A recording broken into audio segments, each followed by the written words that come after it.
दोस्तों, आपका हमारे चैनल पर बहुत-बहुत स्वागत है। आशा करते हैं दोस्तों, आप सब बहुत अच्छे होंगे और अपनी पढ़ाई को ज़बरदस्त तरीके से कर रहे होंगे। जैसा कि आपको पता है कि यहाँ पर हम लोग जीएस के प्रीवियस ईयर क्वेश्चंस कर रहे हैं। अभी जो सीरीज़ चलाई जा रही है, वो आपकी पॉलिटी की सीरीज़ चल रही है। तो चलिए, आज के कुछ महत्वपूर्ण प्रश्नों को देख लेते हैं। आज का जो हमारा पहला प्रश्न होगा, कह रहा है कि which of the following provision of the constitution came into force from 26 नवंबर 1949। हमसे पूछा जा रहा है कि 26 नवंबर 1949 से भारत के कॉन्स्टिट्यूशन में कौन-कौन सी चीज़ें आई हैं, वो आपको बताना है। तो चलिए पहले एक-एक करके ऑप्शंस को देख लेते हैं। पहला ऑप्शन आपका है कि प्रोविज़न रिलेटिंग टू सिटीज़नशिप, मतलब ये कह रहा है कि जो प्रावधान आया था नागरिकता से संबंधित आया था। सेकंड चीज़ बता रहा है कि provision relating to elections, election से संबंधित प्रावधान आपके आए थे, ये सेकंड ऑप्शंस कह रहा है। थर्ड ऑप्शन कह रहा है या फिर provision relating to provisional parliament, जो प्रोविज़नल पार्लियामेंट बनी थी दोस्तों, उससे संबंधित आपके प्रावधान आए थे। देखिए, जब भारत 1952 में जो पहला उसका इलेक्शंस हुआ था, तो उसके पहले जो भी चीज़ें हो रही थी, वो प्रोविज़नल पार्लियामेंट के तहत हो रही थी। तो देख लेते हैं इसमें कौन-सा ऑप्शन आपका सही होगा। तो देखिए, इसमें दोस्तों जो ऑप्शन आपका ऑप्शन होगा that will B option number आपका थर्ड जो होगा, पहला, दूसरा और तीसरा, ये तीनों ही आपके क्या हैं, सही हो जाएँगे। जो भी थी ये सारी चीज़ें, ये 26 नवंबर 1949 के कॉन्स्टिट्यूशन में आ चुकी थी चीज़ें। तो आपका जो ऑप्शन नंबर इसमें होगा, आपका ये क्वेश्चन ऑप्शन नंबर थर्ड जो होगा that will be your right answer. 1, 2 and 3 is the right answer, ये आपका बिल्कुल सही जवाब हो जाएगा। चलिए आज का दूसरा क्वेश्चन देखते हैं। दूसरा क्वेश्चन हमसे कह रहा है कि which of the following acts, हमसे कह रहा है कि which of the following acts gave representation to Indians for the first time in the legislature. हमसे पूछा जा रहा है इसमें कि सबसे पहले, है ना, सबसे पहले किसने क्या किया था। निम्नलिखित में हिसाब से पूछा जा रहा है कि किस अधिनियम ने विधानमंडल में पहली बार भारतीयों का प्रतिनिधित्व किया था, है ना, उनको रिप्रेजेंटेशन किसने दिया, किसमें मिला था। तो हमारा जो ऑप्शन देख लेते हैं, पहला ऑप्शन, पहला इंडियन काउंसिल एक्ट 1909 में मिला था। सेकंड ऑप्शन आपका इंडियन काउंसिल एक्ट 1919 में। थर्ड ऑप्शन है गवर्नमेंट ऑफ इंडिया एक्ट 1935 में, या फिर लास्ट ऑप्शन है इनमें से कोई भी नहीं। तो दोस्तों, इनमें जो इनको रिप्रेजेंटेशन मिला था इंडियंस को लेजिस्लेचर में, that was made in 1909 India council act में मिला था। तो जो आपका ऑप्शन नंबर ए हो जाएगा, that will be your right answer, ये आपका बिल्कुल सही जवाब हो जाएगा। अगला क्वेश्चन देखते हैं। अगला क्वेश्चन आपसे पूछ रहा है कि the crown took the government of India into its own hands bye. आपको बताना है कि जो क्राउन था, क्राउन ने भारत सरकार को अपने हाथों में कब लिया, ये आपको बताना है। चलिए ऑप्शन देख लेते हैं। चार्टर एक्ट 1833 के तहत लिया था, या फिर गवर्नमेंट ऑफ इंडिया एक्ट 1858 के तहत उन्होंने अपने अंडर में लिया था, या फिर थर्ड ऑप्शन है इंडियन काउंसिल एक्ट 1861 के तहत उन्होंने लिया था, या फिर लास्ट ऑप्शन आपका है गवर्नमेंट ऑफ इंडिया एक्ट 1935, यानी कि भारत सरकार अधिनियम 1935 के तहत अपने अंडर उन्होंने लिया था। तो इसमें जो करेक्ट जवाब हो जाएगा दोस्तों, that will B option number 2, government of India act 1858 is the your right answer. इसके तहत क्या किया था, क्राउन ने गवर्नमेंट ऑफ इंडिया का अपने अंडर ले लिया था उन्होंने। तो चलिए अगला क्वेश्चन देखते हैं। अगला क्वेश्चन है, आपसे पूछा जा रहा है कि आपको बताना है कि consider the following statement the Indian constitution is. आपको इस स्टेटमेंट को देखना है और इनको बताना है कि ये कैसे थे, क्या था इंडियन कॉन्स्टिट्यूशन के बारे में आपसे पूछा जा रहा है। तो पहला आपका है कि अनरिटन कॉन्स्टिट्यूशन था, जैसा कि आपको पहले बताया जा रहा है जो इंडियन कॉन्स्टिट्यूशन था वो क्या था, अनरिटन कॉन्स्टिट्यूशन था। सेकेंड है रिटन था, लिखित था। या थर्ड आपसे पूछा जा रहा है largely based on government of India act 1935, या जो तीसरा आपसे कह रहा है काफ़ी हद तक भारत सरकार अधिनियम 1935 पर आधारित है, ये तीसरा ऑप्शन आपसे कह रहा है। तो जैसा कि आपको पता होगा दोस्तों कि जो कॉन्स्टिट्यूशन है इंडिया का, वो अनरिटन तो नहीं है, वो रिटन है। तो दूसरा और तीसरा that will be your right answer, ये आपका बिल्कुल सही जवाब होगा। तो ऑप्शन में देख लेते हैं कि दूसरा और तीसरा कौन सा है। जी हाँ, तो ऑप्शन नंबर जो दूसरा है आपका है 2 and 3 are correct, that will be your right answer, ये आपका बिल्कुल सही जवाब हो जाएगा कि जो इंडिया का कॉन्स्टिट्यूशन है दैट वाज रिटन और largely based on the government of India act 1935 पर ये आधारित है। चलिए अगला क्वेश्चन देखते हैं। अगला क्वेश्चन आपसे पूछ रहा है कि the Indian constitution establishes a secular state. अब आपको बताना है कि जो भारतीय संविधान बना था उसमें सेक्युलर स्टेट का क्या मतलब है, ये आपको डिफाइन करना है कि जो सेक्युलर वर्ड यहाँ पे आ रहा है उसका क्या सेंस बनता है। तो चलिए पहले एक-एक करके हम ऑप्शंस देख लेते हैं, फिर समझते हैं कि ऑप्शंस में कौन-सा सही होगा।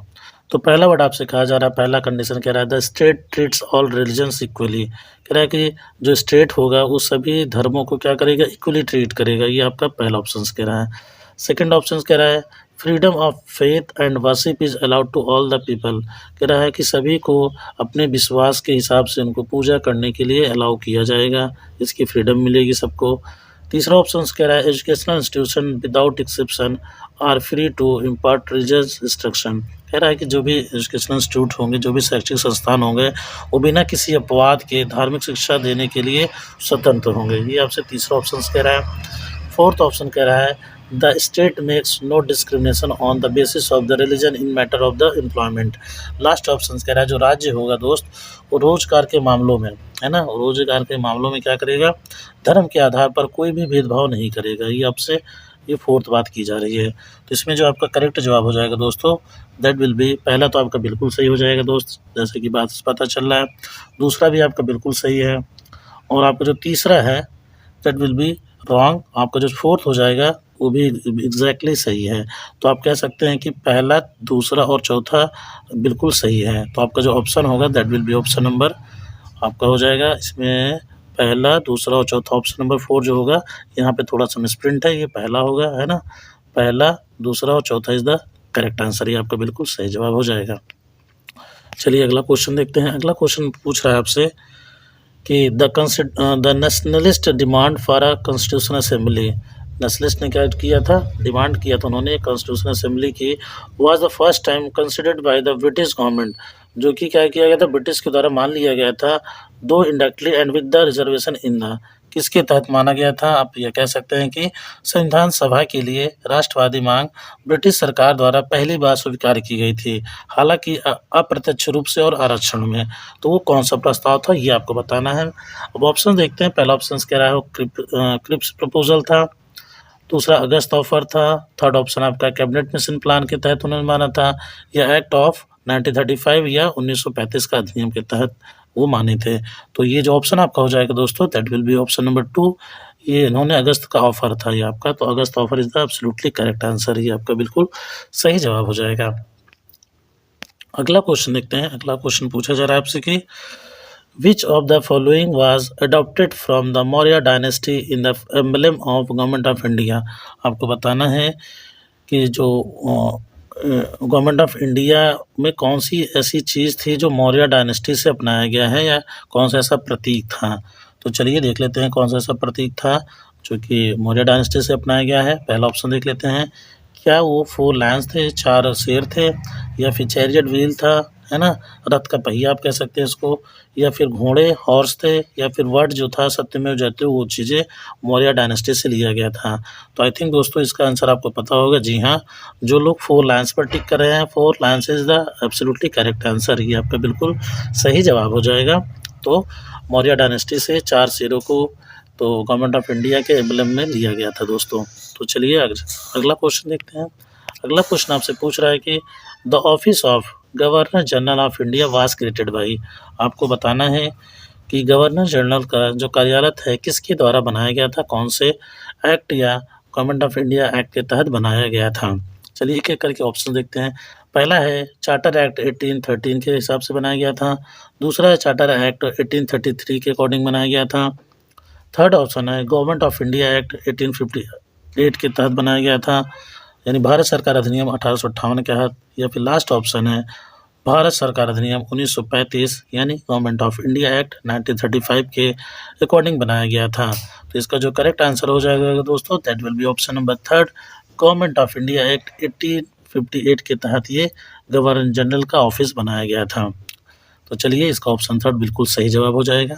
अगले क्वेश्चन पे चलते हैं। अगला क्वेश्चन हमसे पूछ रहा है कि who among the following is known as the father of the Indian constitution. आपको बताना है कि इनमें से इन चारों ऑप्शनों में किन्हें हम फादर ऑफ इंडियन कॉन्स्टिट्यूशन कहते हैं। ऑप्शन देखते हैं। पहला है डॉक्टर अम्बेडकर जी को कहते हैं, सेकंड है महात्मा गांधी जी को कहते हैं, थर्ड ऑप्शन है जवाहरलाल नेहरू को कहते हैं, या फिर लास्ट ऑप्शन आपका है सरदार वल्लभ भाई पटेल जी को कहते हैं। तो ये तो वेल नोन है, सारे लोगों को अच्छे से पता होगा कि father of Indian constitution is named as a doctor B R Ambedkar. तो आपका बी आर अम्बेडकर हो जाएगा बिल्कुल सही जवाब। तो option number is the absolutely correct answer, ये आपका बिल्कुल सही जवाब होगा। अगले क्वेश्चन पे चलते हैं। अगला क्वेश्चन हमसे पूछा जा रहा है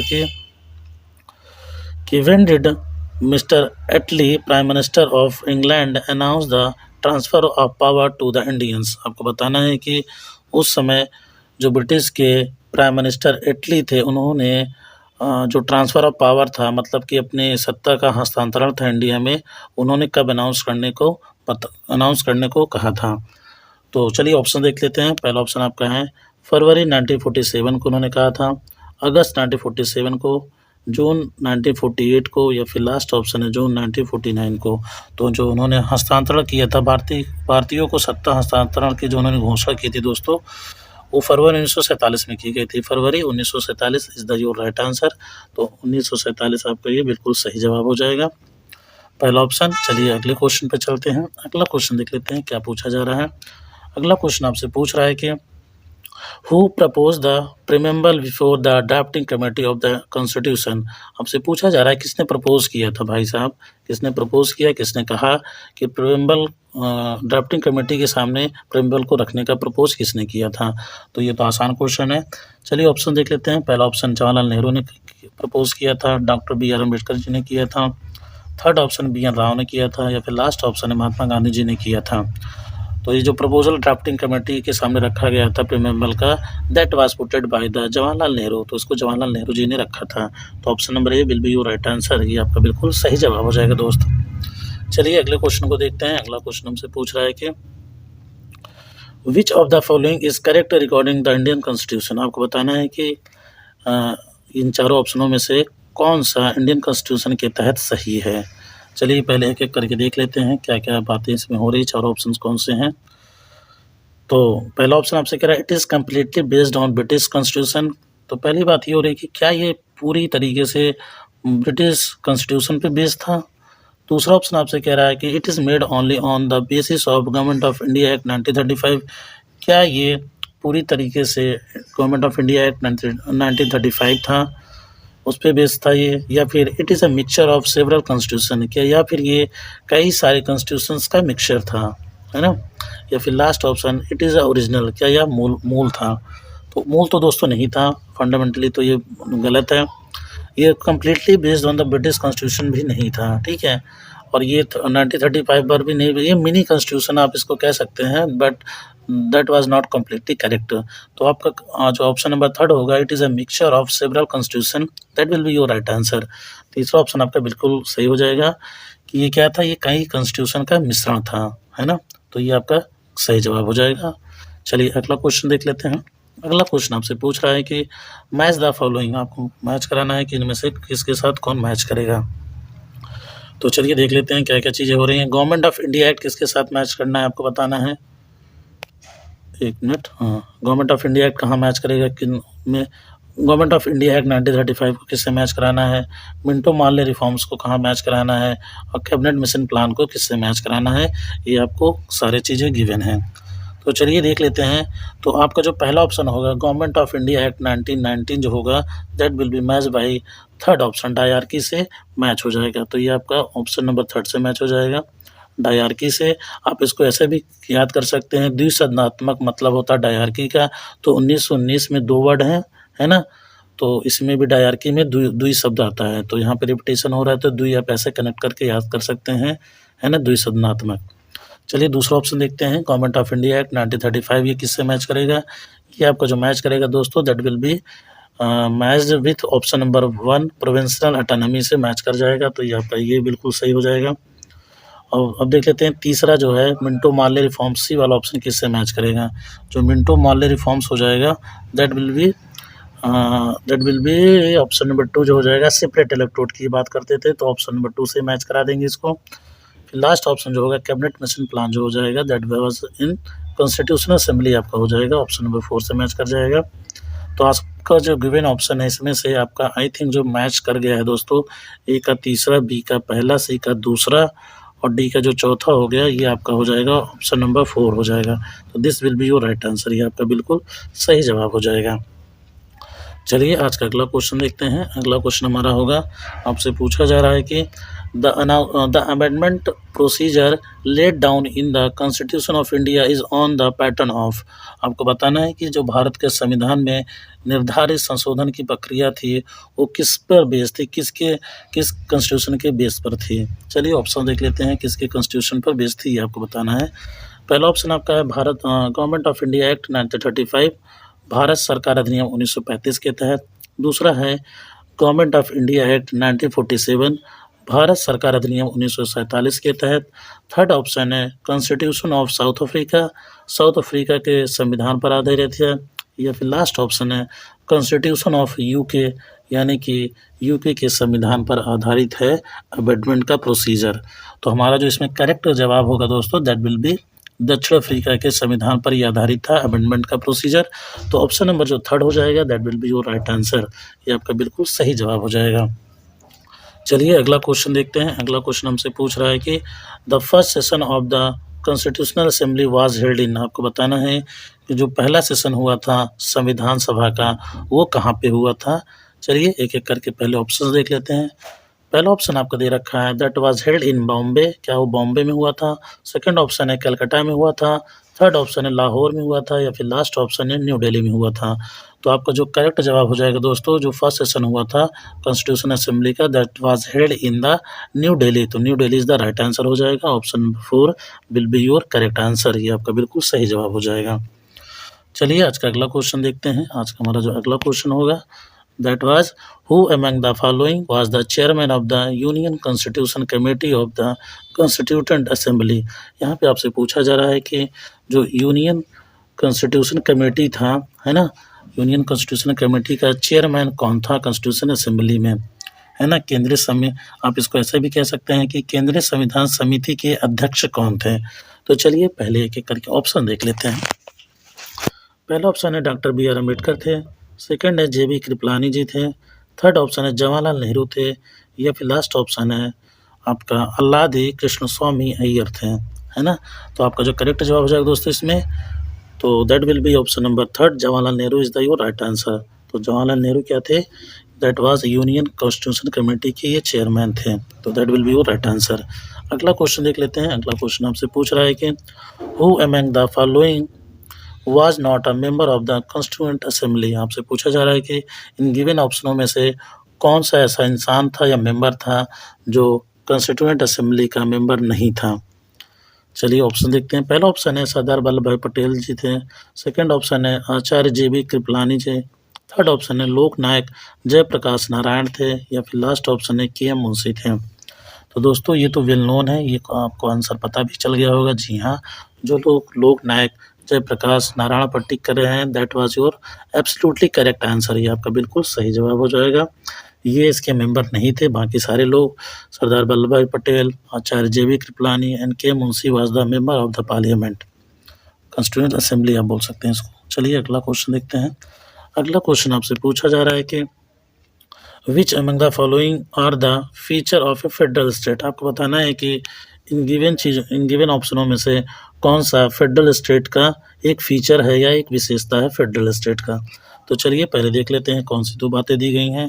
पहला दे रहा है आपको the power of the central and the state government are clearly let down. इसमें कह रहा है कि जो पावर होगी सेंट्रल स्टेट की वो फेडरल स्टेट में क्लियरली क्या हो जाएगा, स्पष्ट रहेगा, है ना। पहली बात तो ये हो जाएगी।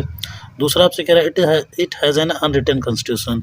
जो फेडरल स्टेट होगा, ये कह रहे हैं कि वो कैसा होगा, वो अनरिटन कॉन्स्टिट्यूशन होगा, है ना। तो अब देख लेते हैं इसमें सही कौन सी बात कर रहा है। तो आई थिंक दोस्तों जो फेडरल स्टेट का मतलब होता है that was option number 1, the power of the central and the state government are clearly let down. तो ये आपका पहला ऑप्शन ही सही होगा, बाकी अनरिटन वाली बात गलत है। तो आपका जो पहला ऑप्शन हो जाएगा only 1 is the right answer, ये आपका बिल्कुल सही जवाब हो जाएगा। अगला क्वेश्चन देखते हैं। अगला क्वेश्चन आपसे पूछा जा रहा है कि who was the first foreign minister of free India. आपसे पूछा जा रहा है कि फ्री इंडिया के जो पहले फॉरेन मिनिस्टर थे वो कौन थे, है ना। चलिए ऑप्शन देखते हैं। पहला ऑप्शन है जवाहरलाल नेहरू जी थे, सेकंड ऑप्शन है गुलज़ारी लाल नंदा थे, थर्ड ऑप्शन लाल बहादुर शास्त्री थे या फिर लास्ट ऑप्शन है जॉन मैथाई थे। तो आपका जो करेक्ट जवाब होगा दोस्तों that will B foreign minister of free India was Jawaharlal Nehru is the absolutely correct answer. तो आपका इसमें जवाहरलाल नेहरू एकदम से सही जवाब हो जाएगा। चलिए आज का अगले क्वेश्चन पे चलते हैं। आज का हमारा अगला क्वेश्चन आपसे पूछ रहा है कि under whom among the following was the first draft of the Constitution of India prepared in October 1947 by the advisory branch of the Office of the Constituent Assembly। आपसे पूछा जा रहा है कि अक्टूबर 1947 में संविधान सभा के कार्यालय की सलाहकार शाखा द्वारा भारत के संविधान का पहला मसौदा निम्नलिखित में से किसके तहत तैयार किया गया था। तो चलिए ऑप्शन देखते हैं किसके तहत तैयार किया गया था। पहला ऑप्शन है डॉक्टर बी.आर. अम्बेडकर के अंडर तैयार किया गया था, सेकंड ऑप्शन है जवाहरलाल नेहरू के तहत या फिर के.एम. मुंशी या फिर लास्ट ऑप्शन है बी.एन. राव। तो इसका जो सही जवाब हो जाएगा दोस्तों that was option number 4 BN. Rao के तहत तैयार किया गया था। तो BN. Rao is the your absolutely correct answer. BN. Rao का बिल्कुल सही जवाब हो जाएगा। चलिए अगले क्वेश्चन पे चलते हैं। अगला क्वेश्चन आपसे पूछा जा रहा है कि Which one of the following is a fundamental duty of citizens under the Constitution of India? आपको बताना है कि निम्नलिखित में से कौन भारत के संविधान के तहत नागरिकों का एक मौलिक कर्तव्य है। इनमें से कौन सा है फंडामेंटल ड्यूटी कौन सी है इनमें आपको बताना है। चलिए ऑप्शन देखते हैं। पहला ऑप्शन आपसे कह रहा है कि टू प्रोवाइड फ्रेंडली और cooperation to the people of the neighbouring countries. कह रहा है कि जो नेबरिंग कंट्रीज़ यानी हमारे जो पड़ोसी देश के लोग होंगे उनको उनके साथ फ्रेंडली कोऑपरेट करना या एक फंडामेंटल ड्यूटी हमारी होगी। या फिर सेकंड ऑप्शन है to protect monuments of national importance या फिर जो हमारे राष्ट्रीय धरोहर वाली चीज़ें हैं मॉन्यूमेंट्स हैं उनको प्रोटेक्ट करना इज़ अ फंडामेंटल ड्यूटी। या फिर थर्ड ऑप्शन है to defend the country and render national services when called upon to do so. या फिर देश की रक्षा करने के लिए और राष्ट्रीय सेवा प्रदान करने के लिए ऐसा करने का आह्वान किया गया हो। या फिर लास्ट ऑप्शन है to know more and more about history of the India या फिर भारत के इतिहास के बारे में अधिक से अधिक जानना इज़ अ फंडामेंटल ड्यूटी। तो इसमें से जो ऑप्शन नंबर थर्ड होगा दोस्तों आप लोग समझ भी चुके होंगे कि जो थर्ड होगा that will be your right answer. देश की रक्षा करने के लिए और राष्ट्रीय सेवा प्रदान करने के लिए ऐसा करने का आह्वान किया जाता है। तो that will be your right answer. Option number third is the absolutely correct answer. ये आपका बिल्कुल सही जवाब हो जाएगा। चलिए आज के अगले क्वेश्चन पर चलते हैं। अगला क्वेश्चन हमसे पूछा जा रहा है कि the first effort at drafting dominion status constitution for India was made in response to the. आपको बताना है कि भारत के लिए एक डोमिनियन स्टेटस संविधान का मसौदा तैयार करने का जो पहला प्रयास के जवाब में किया गया था किसके जवाब में किया गया था ये आपको बताना है। पहला ऑप्शन है मिंटो मार्ले रिफॉर्म्स के जवाब में, सेकंड ऑप्शन है मॉन्टेगू चेम्सफोर्ड रिफॉर्म्स के जवाब में, थर्ड ऑप्शन है साइमन कमीशन के जवाब में या फिर लास्ट ऑप्शन है फर्स्ट राउंड टेबल कॉन्फ्रेंस के जवाब में। तो ये जो तैयार किया गया था दोस्तों ये आपका हो जाएगा साइमन कमीशन के प्रयास के जवाब में तैयार किया गया। तो Simon commission is the your right answer. ये आपका बिल्कुल सही जवाब हो जाएगा। अगला क्वेश्चन देखते हैं। अगला क्वेश्चन आपसे पूछा जा रहा है that was the constitution of India was promulgated on 26 January 1950 because. आपको बताना है कि भारत के संविधान को 26 जनवरी 1950 को प्रख्यापित किया गया था। क्यों किया गया था आपको ये बताना है ना। चलिए देख लेते हैं ऑप्शंस क्या क्या हैं। This day was being celebrated as the independence day since 1929। इस दिन को 1929 से स्वतंत्रता दिवस के रूप में मनाया जा रहा था इसलिए ऐसा किया गया था। या फिर सेकेंड है it was the wish of the farmers of the constitution framer of the constitution. कह रहा है कि जो कॉन्स्टिट्यूशन के जो फ्रेम करने वाले थे वो इनकी ऐसी इच्छा थी इसलिए किया गया था। या फिर तीसरा ऑप्शन आपसे कह रहा है the British did not want to leave India earlier than this date. क्या ब्रिटिश इससे पहले भारत छोड़कर जाने के इरादे में नहीं थे इसलिए ऐसा किया गया था। या फिर it was an auspicious day. क्या फिर यह एक शुभ दिन था। इन चारों ऑप्शनों में से क्या रीज़न था दोस्तों। तो जो आपका ऑप्शन नंबर ये हो जाएगा दोस्तों ऑप्शन नंबर 1। इस दिन को 1929 से स्वतंत्रता दिवस के रूप में मनाया जा रहा था इस वजह से ऐसा किया गया था दोस्तों। तो आपका option number A will be your right answer. ये आपका बिल्कुल सही जवाब हो जाएगा। चलिए आज का अगला क्वेश्चन देख लेते हैं। आज का अगला क्वेश्चन हमारा कह रहा है the idea of the constitution of India was first of all given by. आपको बताना है कि भारत के संविधान का विचार सबसे पहले किसके द्वारा दिया गया था।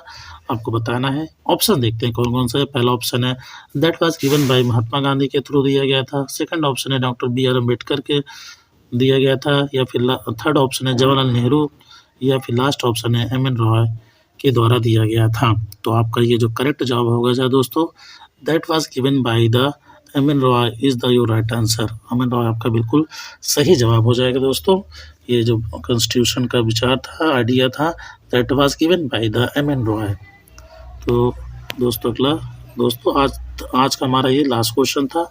तो आज की वीडियो में बस इतना ही। अगर आपको वीडियो अच्छी लग रही हो तो आप चैनल को सब्सक्राइब कर सकते हैं। साथ ही साथ बेल आइकन को प्रेस कर दीजिए ताकि हमारे आने वाले वीडियो का नोटिफिकेशन आपको मिलता रहे। और साथ ही साथ आपको दोस्तों एक काम करना है कि लास्ट में आपको अपने स्कोर ज़रूर कमेंट बॉक्स में कमेंट करके बताना है कि आपके इस क्विज़ में आपने कितने मार्क्स स्कोर किए हैं। तो चलिए आज के लिए बस इतना ही। धन्यवाद।